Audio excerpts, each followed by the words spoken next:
Au nom du Père et du Fils et du Saint-Esprit, que la grâce de notre Seigneur Jésus-Christ, tout l'amour de Dieu le Père et la communion de l'Esprit Saint soient toujours avec vous. Frères et sœurs, il est bon de commencer nos stations jubilaires de la Croix avec cette fête de Saint Jean de la Croix qui nous rassemble ce soir autour de l'autel pour célébrer l'Eucharistie. Bienvenue aux téléspectateurs de KTO qui nous retrouveront tous les vendredis soirs de cette année jubilaire. Bienvenue à vous les fidèles qui tout à l'heure, à l'issue de cette Eucharistie, participeront à l'ostension, la première de cette année, de la Sainte Couronne d'Épines. Face à la croix glorieuse du Seigneur qui nous accueille dans cette cathédrale Notre-Dame, avec Marie entre la crèche et le crucifiement, nous nous mettons à l'école de Jésus, nous prenons comme Saint Jean notre croix et nous suivons le Christ. Commençons donc cette célébration, si vous le voulez, par prendre quelques instants de silence avant de demander pardon.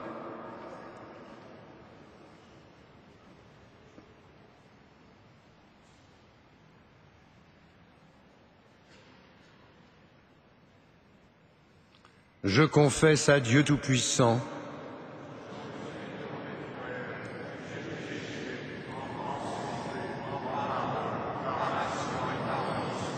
oui, j'ai vraiment péché. C'est pourquoi je supplie la Vierge Marie, les anges et tous les saints de prier pour moi. Que Dieu Tout-Puissant fasse miséricorde, qu'il nous pardonne tous nos péchés et nous conduise à la vie éternelle.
Et nous proclamons tous ensemble la gloire de Dieu.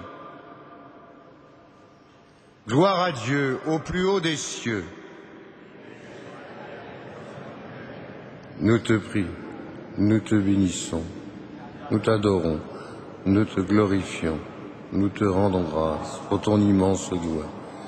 Seigneur Dieu, Dieu le Père Tout-Puissant, Seigneur, Fils unique Jésus-Christ, Seigneur, le Fils du Père, toi qui enlèves le péché, prends pitié de toi. Toi qui enlèves le péché du monde, reçois notre prière. Toi qui es assis à la droite, prends pitié de nous. Car toi seul est saint, toi seul est Seigneur, toi seul est le Très-Haut.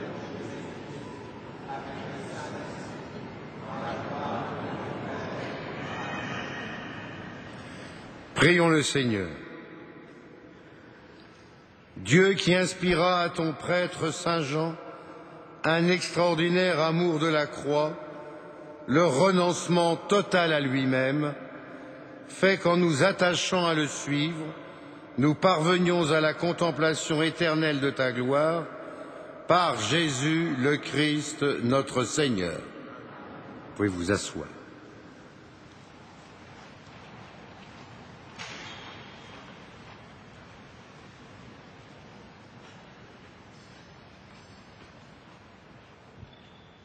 Lecture du livre d'Isaïe. Ainsi parle le Seigneur, ton Rédempteur, le Dieu saint d'Israël. Je suis le Seigneur ton Dieu, qui te donne un enseignement salutaire, qui te guide sur le chemin où tu marches. Si tu avais été attentif à mes commandements, ta paix serait comme un fleuve, ta justice comme les flots de la mer. Ta postérité serait comme le sable, et tes descendants nombreux comme les grains de sable. Ton nom ne serait ni retranché, ni effacé devant moi. Parole du Seigneur. Nous rendons grâce.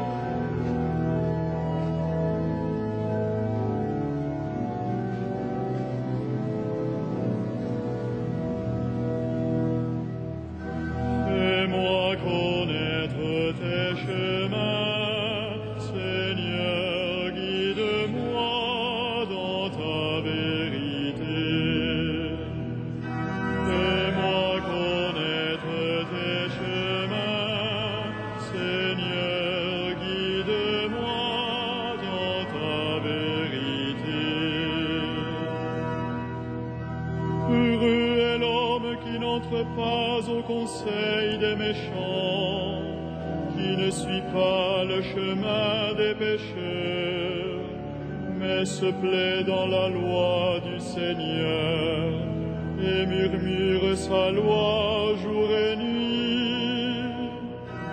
Fais-moi connaître tes chemins, Seigneur, guide-moi dans ta vérité. Il est comme un arbre planté près d'un ruisseau, qui donne du fruit en son temps, et jamais son feuillage ne meurt. Tout ce qu'il entreprend réussira. Fais-moi connaître tes chemins, Seigneur, guide-moi dans ta vérité. Tel n'est pas le sort des méchants, ils sont comme la paille balayée par le vent. Le Seigneur connaît le chemin des justes, mais le chemin des méchants se perdra. Fais-moi connaître tes chemins, Seigneur, guide-moi dans ta vérité.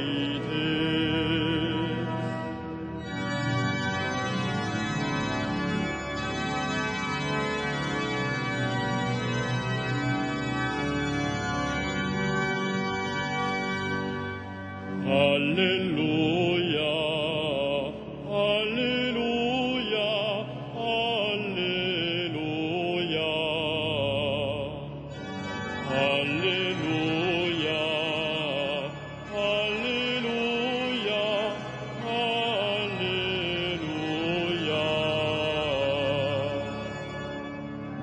Le Seigneur vient aller à sa rencontre, c'est lui le prince de la paix. Alléluia, Alléluia, Alléluia.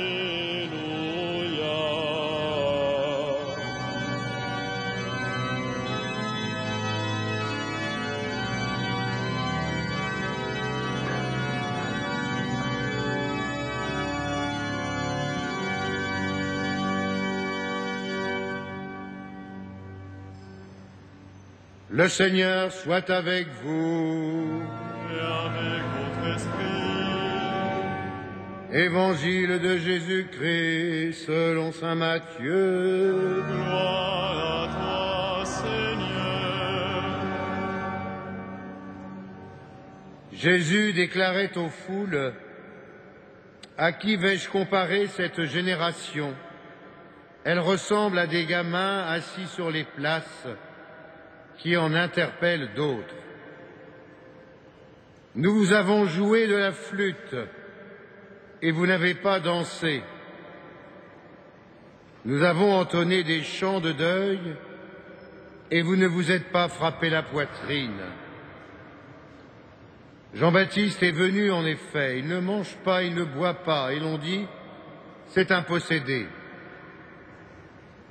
Le Fils de l'homme est venu, il mange, il boit, et l'on dit, c'est un glouton, un ivrogne, un ami des publicains et des pécheurs.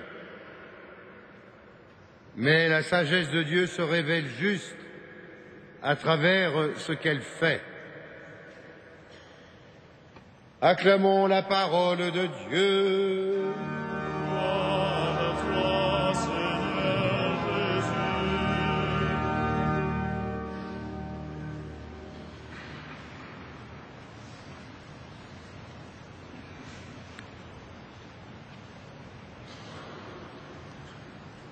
Saint Jean de la Croix s'est trouvé, vous le savez bien, à la suite, à l'âge de 25 ans, de sa rencontre avec Sainte Thérèse d'Avila et la réforme du Carmel, il s'est trouvé en butte à ses supérieurs qui n'ont jamais accédé à son désir de faire de même, c'est-à-dire rentrer dans un esprit de réforme pour être encore plus à l'écoute de l'appel du Seigneur. Et nous savons bien que cette contradiction qui s'est trouvée là a stimulé Jean de la Croix, de même que les persécutions qui devaient venir, et ont rendu que plus ardent le zèle de ce docteur pour rendre gloire à Dieu par son action, sa vie, par sa prière, par la force de sa conversion et la générosité de son cœur. Oui, aujourd'hui encore, nous connaissons ces contradictions entre la volonté de faire bien et mieux et toujours plus, et puis celles et ceux qui, au nom d'une certaine conformité ou d'un certain climat de mode, pour ne pas dire des lobbies, nous empêchent les uns ou les autres de déployer profondément, complètement, le rayonnement auquel le Seigneur nous appelle. Et voilà que, en cette fête de Saint Jean de la Croix, nous entendons cet évangile où nous voyons Jésus qui essaie de méditer, de réfléchir, de parler à la génération qui l'entoure. Et il compare cette génération à un rassemblement de gamins assis sur des places qui parlent à d'autres gamins. Je pense qu'aujourd'hui, on pourrait aussi parler de nos générations comme un rassemblement de gamins parlant à d'autres gamins. Nous avons joué de la flûte et vous n'avez pas dansé. Nous avons chanté des chants de deuil et vous ne vous êtes pas frappé la poitrine. Jean-Baptiste est venu, vous l'avez traité de possédé alors qu'il ne mange pas, qu'il ne boit pas. Jésus est venu, alors lui il mange, il boit il va avec les publicains, les pécheurs, on le traite de glouton, d'ivrogne. C'est Jésus qui parle. Mais la sagesse de Dieu se révèle juste à travers ce qu'elle fait. Aujourd'hui même, en cette fête, nous pouvons nous interroger sur la génération dont nous sommes solidaires. Et si parfois nous n'avons pas, nous aussi, cet esprit de contradiction envers les signes que le Seigneur Jésus nous adresse. Et nous sommes tous toujours prêts, non pas à faire ce que le Seigneur nous demande, mais plutôt à critiquer, à contredire, à partir en contresens. Et cela pour aller dans le sens du monde, dans le sens de la mode, du politiquement correct, ou ce qu'il en reste. Et le Seigneur vient nous rattraper, un peu comme ces foules. Il vient siffler peut-être la fin de la récréation entre ces gamins. N'est-il pas temps de nous dire, oui, Jean-Baptiste est venu après tant de prophètes, le Fils de l'homme est venu, il va encore venir à Noël, et nous y préparons en ce temps de l'Avent. Il serait temps que nous prenions au sérieux ce que le Seigneur nous donne, ce que nous recevons du Seigneur. Comment oublier qu'il y a 2 jours à peine, nous étions dans cette cathédrale dont les fleurs, la lumière, les décorations portent encore les signes de cette grande fête de l'entrée dans le jubilé des 850 ans de la cathédrale Notre-Dame de Paris. Comment oublier ce rassemblement d'hommes et de femmes venus de partout, grands ou petits, officiels ou inconnus, qui, à la suite du Christ, de la maîtrise de celles et ceux qui animaient cette célébration, ont répondu à l'invitation de l'archevêque pour entrer dans ce jubilé où il s'agira, dans la joie, de marcher à la suite du Christ. C'est le sens de ce chemin jubilaire que nous avons inauguré ensemble, évêques, prêtres, diacres, séminaristes, mercredi dernier. Ensemble, nous avons entendu le Christ nous inviter à poursuivre le chemin, comme Marie, comme Jean-Baptiste, comme Saint Jean de la Croix. Sommes-nous prêts à suivre Jésus jusqu'au pied de la croix? Sommes-nous prêts à cesser nos chicayas, nos chiquenaudes, nos critiques à tout vent? Sommes-nous prêts à désigner l'essentiel qui nous rassemble, cet autel, cette Eucharistie, qui vont nous donner la vraie boisson, la vraie nourriture, cette vie éternelle qui ne passe jamais? Je suis venu pour que vous ayez la vie en abondance. Sommes-nous prêts à découvrir que la sagesse de Dieu se révèle juste à travers ce qu'elle fait? Alors, mes amis, en ce vendredi où nous allons tout à l'heure nous recueillir solennellement devant la sainte couronne d'épines du Christ, que les mystères de la passion du Seigneur nous aident à découvrir à quel point Dieu a aimé ce monde, à quel point Jésus est venu donner sa vie par amour pour chacun d'entre nous, à quel point Marie et tant d'autres saints après elle sont venus comme Jean de la Croix, Sainte Geneviève, Saint Denis, Sainte Jeanne d'Arc qui nous entoure ici, Sainte Thérèse de Lisieux, Sainte Thérèse d'Avila et tant d'autres, témoigner jusqu'au bout de leur vie l'amour qu'ils avaient pour celui qui, le premier, les avait aimés totalement. Amen.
Prions ensemble au moment d'offrir le sacrifice de toute l'Église.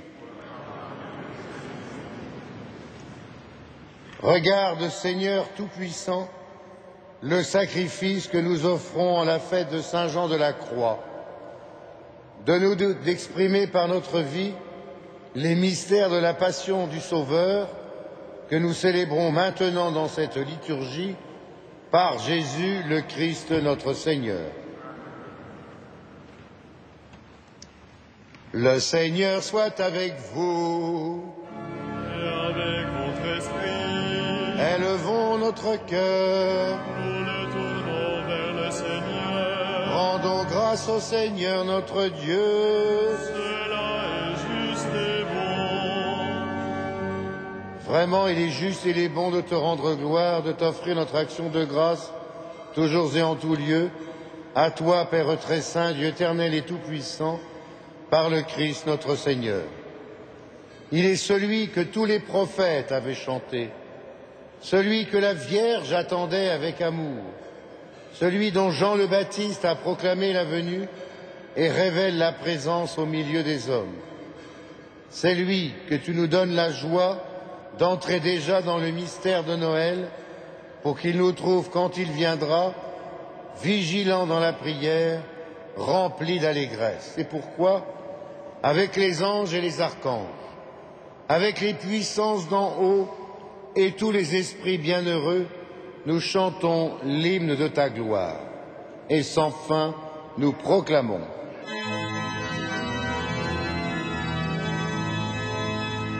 Saint, Saint, Saint, le Seigneur, Dieu de l'univers, le ciel et la terre sont remplis de ta gloire.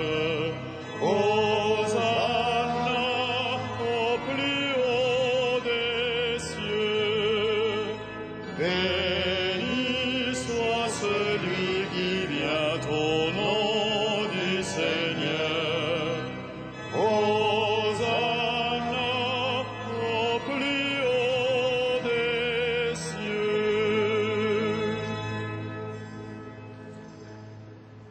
Toi qui es vraiment saint, toi qui es la source de toute sainteté, Seigneur, nous te prions. Sanctifie ces offrandes en répandant sur elles ton esprit, qu'elles deviennent pour nous le corps et le sang de Jésus le Christ, notre Seigneur. Au moment d'être livré, d'entrer librement dans sa passion, il prit le pain.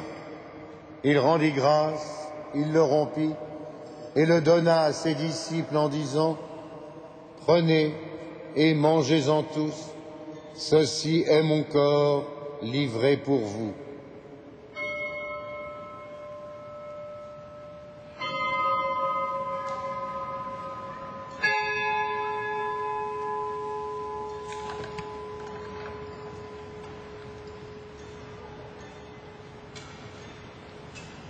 De même, à la fin du repas, il prit la coupe. De nouveau, il rendit grâce et la donna à ses disciples en disant : Prenez et buvez-en tous, car ceci est la coupe de mon sang, le sang de l'alliance nouvelle et éternelle, qui sera versé pour vous et pour la multitude en rémission des péchés. Vous ferez cela en mémoire de moi.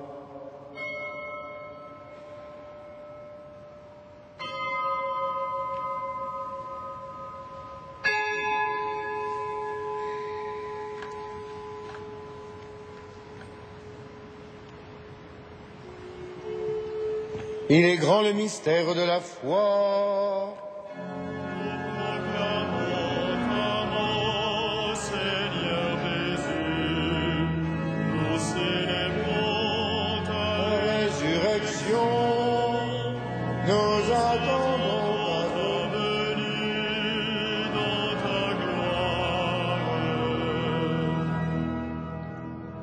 Faisant ici mémoire de la mort et de la résurrection de ton Fils, nous t'offrons, Seigneur, le pain de la vie et la coupe du salut, et nous te rendons grâce car tu nous as choisis pour servir en ta présence. Humblement, nous te demandons qu'en ayant part au corps et au sang du Christ, nous soyons rassemblés par l'Esprit Saint en un seul corps.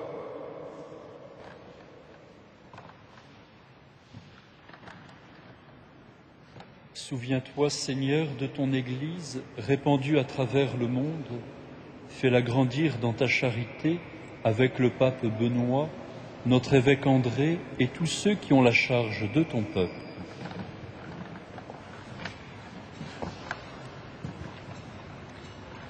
Souviens-toi aussi de nos frères qui se sont endormis dans l'espérance de la résurrection et de tous les hommes qui ont quitté cette vie.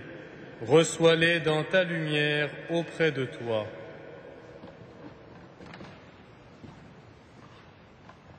Nous te prions plus spécialement pour Odile qui nous est confiée ce soir.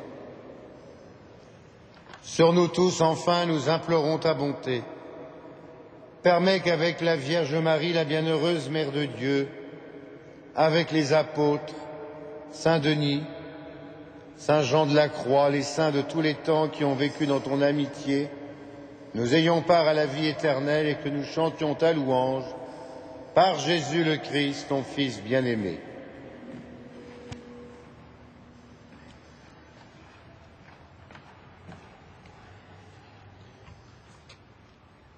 Par lui, avec lui et en lui. À toi, Dieu le Père Tout-Puissant, dans l'unité du Saint-Esprit, tout honneur et toute gloire pour les siècles des siècles.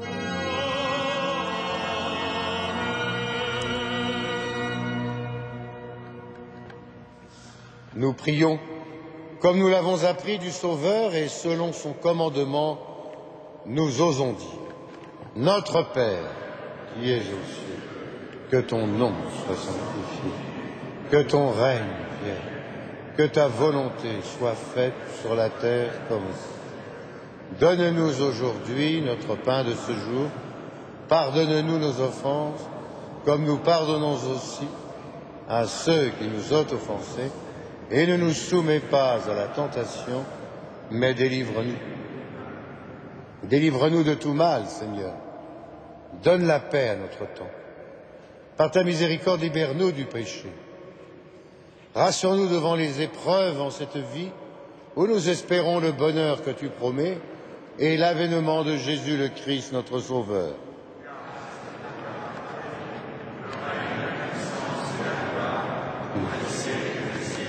Seigneur Jésus-Christ, tu as dit à tes apôtres: je vous laisse la paix, je vous donne ma paix.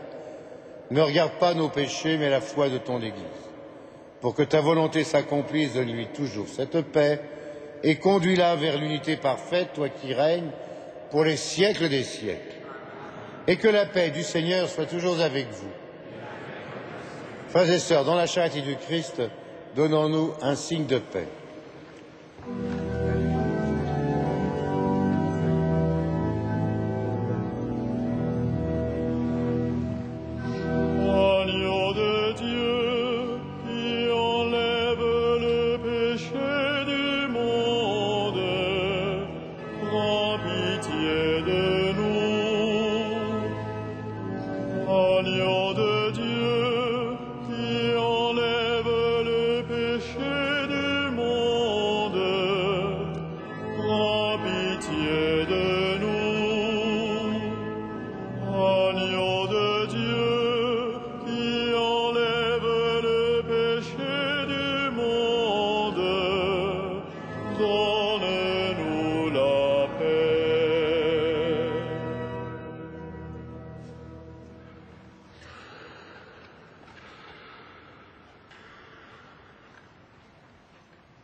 Heureux sommes-nous d'être ce soir, une fois de plus, et comme les multitudes, l'invité au repas du Seigneur. Voici Jésus, voici l'agneau de Dieu, celui qui enlève le péché du monde. Seigneur, mais dis seulement une parole et je serai là. Que le corps et le sang de Christ nous gardent pour la vie éternelle.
Prions encore le Seigneur.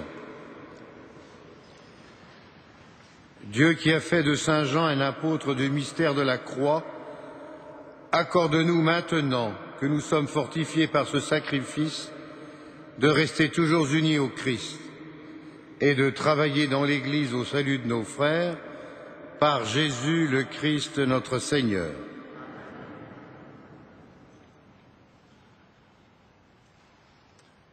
Vous pouvez vous asseoir. Maintenant donc, nous allons procéder à l'ostension de la Sainte Couronne d'épines. Et donc, sans plus attendre, je vais prendre la chape et après quoi, en chantant, nous pourrons commencer cette ostension qui durera quelques instants ensuite de silence. Puis nous chanterons, pour terminer, l'hymne marial, l'Alma Mater, et ensuite nous pourrons nous retirer. Et tous les vendredis soirs, il en sera de même.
Vous pouvez vous asseoir.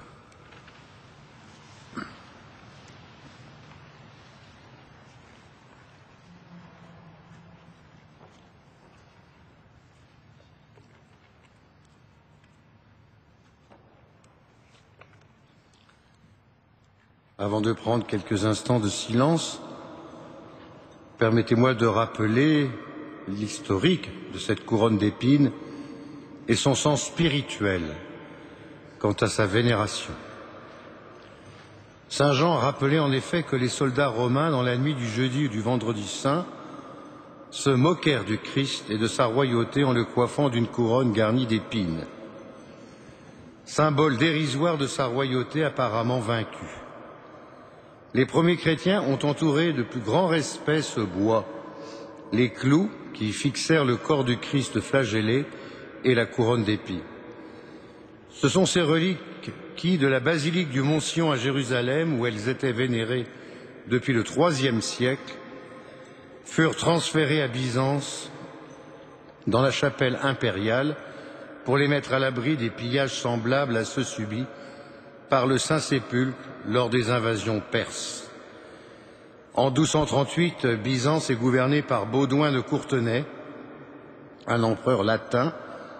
Dans des conditions particulièrement difficiles, Saint Louis, alors roi de France, voulant lui venir en aide et préserver les reliques, les reçoit solennellement en 1239 à Paris, avec le concours de foules considérables.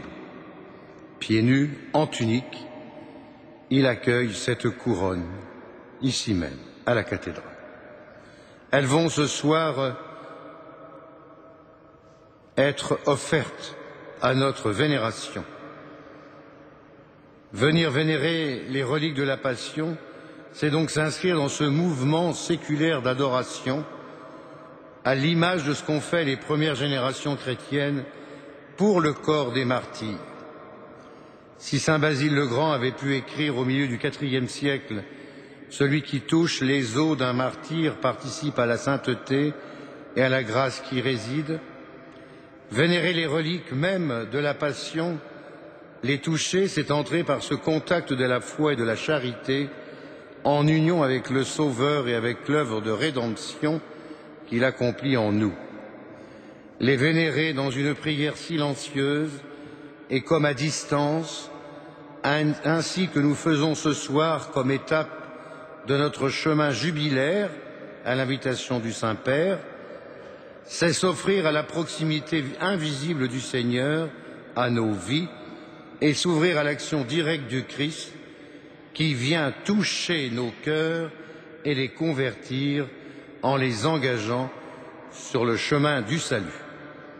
Prenons quelques instants de silence et de recueillement avant d'entendre une lecture.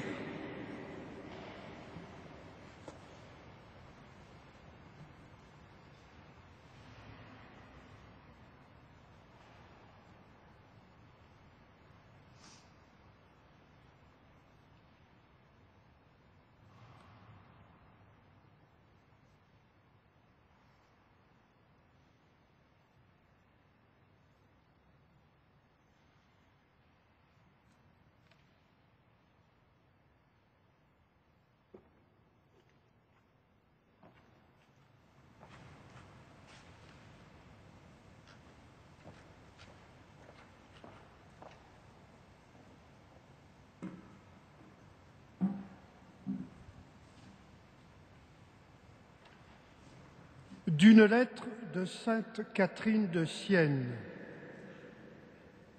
Ô Dieu éternel, souveraine grandeur, quand vint la plénitude du temps sacré, quand vint dans le monde le grand médecin, ton Fils unique, quand l'époux s'unit à l'épouse et la divinité à notre humanité, cette union s'accomplit par Marie, qui le revêtit de son humanité. Cette union était si cachée que bien peu la connaissaient. Et pour cette raison, l'âme ne pouvait pas encore bien considérer ta grandeur. Mais l'âme parvint à la parfaite connaissance de ta charité en la passion du Verbe, parce que, à ce moment, le feu caché dans notre cendre commença à se manifester largement et pleinement en ouvrant son très saint corps sur le bois de la croix. Afin que l'amour de l'âme fût attiré vers les hauteurs et que l'œil de l'âme pût te contempler dans le feu, ô Verbe éternel, tu as voulu être levé et de là, tu as montré dans ton sang l'amour. Dans ton sang, tu as montré ta miséricorde et ta générosité. Dans ce sang, tu as montré aussi de quel poids la faute de l'homme a pesé sur toi. Dans ce sang, tu as lavé la face de ton épouse. Dans le sang, tu l'as revêtue quand elle était nue, et par ta mort, tu lui as rendu la vie.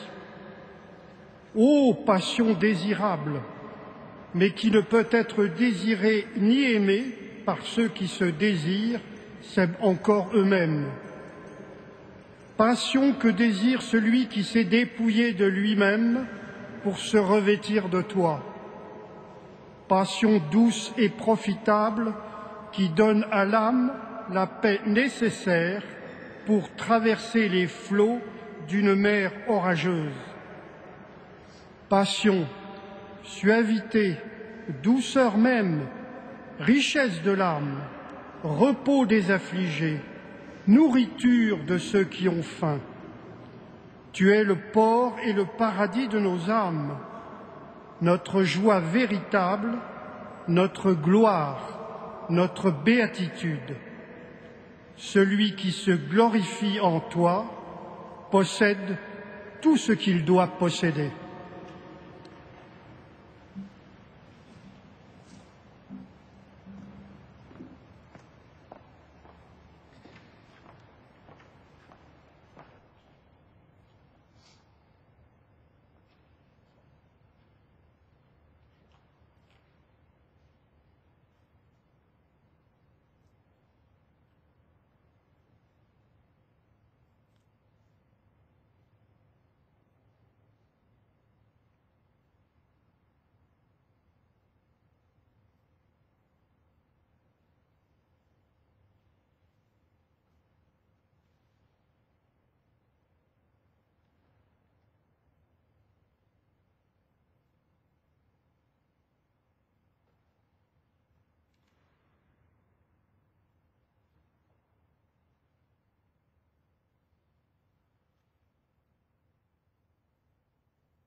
Prions encore le Seigneur.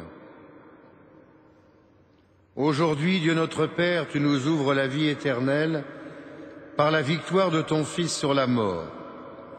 Et nous fêtons sa résurrection, et que ton Esprit fasse de nous des hommes nouveaux, pour que nous ressuscitions avec le Christ dans la lumière de la vie, par Jésus le Christ notre Seigneur.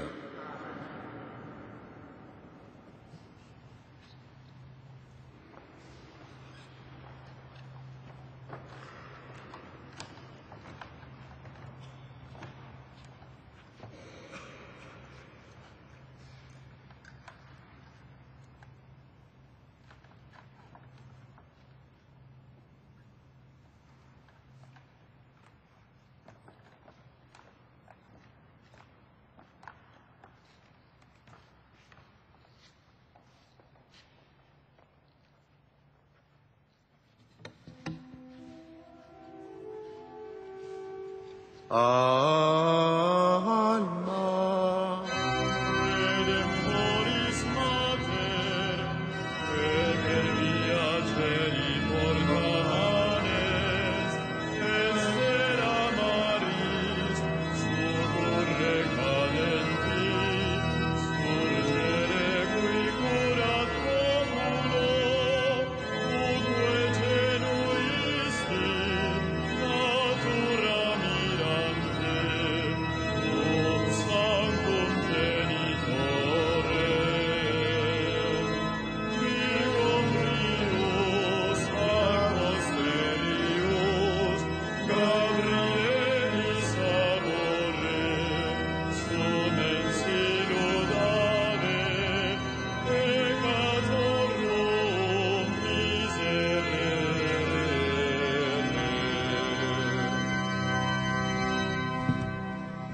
Je vous souhaite une bonne soirée, à toutes et à tous. Je suis heureux de célébrer cette célébration avec des prêtres de Limoges et de Luçon, et avec chacun d'entre vous, ici et à travers les ondes de la télévision. Bonsoir.